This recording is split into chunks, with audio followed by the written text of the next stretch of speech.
दुलियाजान के प्रदीप दास नामक एक व्यक्ति के घर के पीछे स्थित एक तालाब में एक शव मिलने से अंचल में सनसनी का माहौल।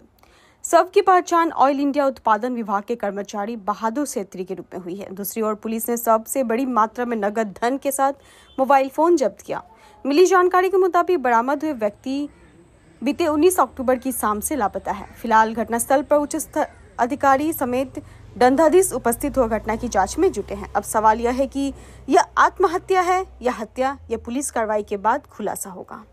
मैं पिछफाले जाबर पेलाब गईसो तेता गुण पाइছো मैं आगबाड़ी चाइছো पुखुरत किबा एटा परि থকা देखिছো तो मैं देखार लगे लगे आहि मालिকক कलो मालिक কৈ চালো যে কিবা এটা হাফ পেন্ট পৰাৰ স্পৰ্টিং পৰাৰ নিচিনাই দেখিছো তেতা গম পালো যে কিবা মানুহে হ'ব পাৰে বুলি লগে লগে মালিকে পুলিচক খবৰ দিলে। কিমান মান সময় হৈছে এটাৰ পৰা ডেটাৰ ভিতৰতে হ'ব আমি মই দেখিলো। গম পাইছে নেকি কোন হয় তেখেত? কোন হয় আমি গম নাপাওঁ, আমি না চিনিও নাপাওঁ। কিমান কি সন্দেহ কৰিছে কেতিয়া হৈছে এটোও গম নাপাওঁ, ক'ব নোৱাৰো একো। মই আজিয়ে পিছফালে যাবৰ পেলাব গৈছো। কিমান সময় দেখিলা আপুনি? মই 1:30 মান এনেকাই হ'ব।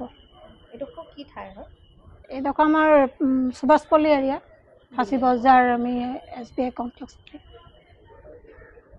News export, Delhi 24 live.